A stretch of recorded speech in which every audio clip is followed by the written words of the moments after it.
Welcome back, guys. It's MKG. I'm coming at you guys with another video. If you guys are new to the channel, please throw a thumbs up and subscribe. We are going to be talking about the United States and China tariffs. So, if you guys don't already know, China is the second biggest economy in the world. China has a lot of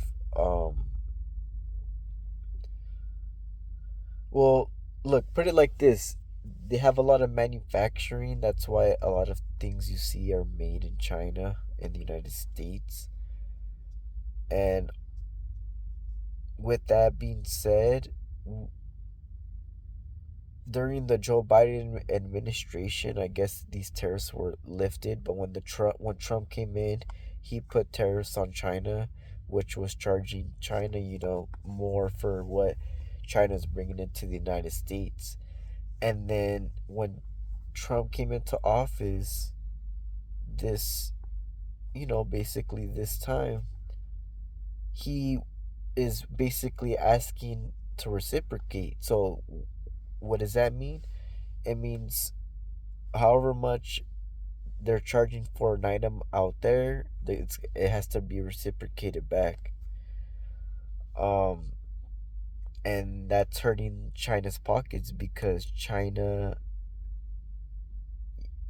they probably did gain a lot of money.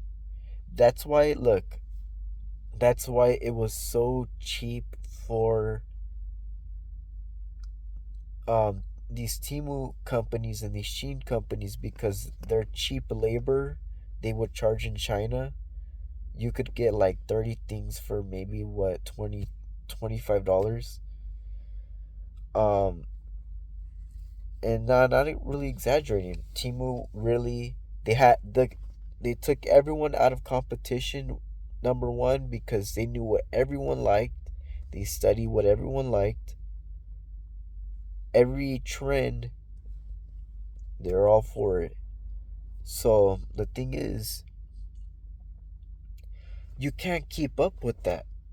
You can't really keep up with that. There's no way to keep up with the second largest economy and them knowing the trends and them really, at the time they were really profiting. And the thing is, I really think it's good for our economy as a whole, because at a point in time there was not a lot of stores were going out of business in LA. LA is part of the United States, but it's our biggest state. It's the largest economy, revenue, it has the largest revenue.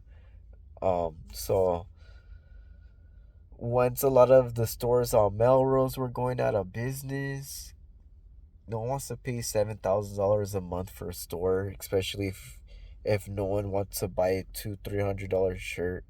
Or, I mean, unless you have a tattoo parlor and you have loyal clients, but then only then people have so much skin and they could refer a few people. But I mean, it just really depends. People say LA is the way. A lot of people get stuck in the cycle of getting not knowing what they really want. Look, the United States is the dominant country, right? But we could, I mean, there's wars going on around, right now. This is a trade war. There's real wars going on that should be having to stop. I don't know. And look, this is off topic, but I had seen that there was Chinese soldiers raiding in Ukraine. Or I don't know if they were North Korean, but they were Asian descent. Maybe, and they don't have a choice. I feel bad. Some of them don't. They don't have choices because their country, like, That's why they come here, because at least they won't be having to um be told what to do. Um, I think it's crazy though, because for the time being, China made a lot of money, and you can't blame them. I mean, it was an invasion. You can't say it wasn't. You know, their Amazon hauls, like anything like small. If it wasn't a, like, say if they had overproduction, they'll throw it on a pallet and make more money. They had businesses. They didn't just my bad, guys. It wasn't. It's they just didn't have one income. They're smarter. They got three different, probably three to four different type of revenues coming in of business. You know what I'm saying? Stuff that which it could be a lot cheaper when you're working out over there. Because out here, it just depends. I think it's if you're working with more, or depending on what you're selling, then you're gonna make your money. But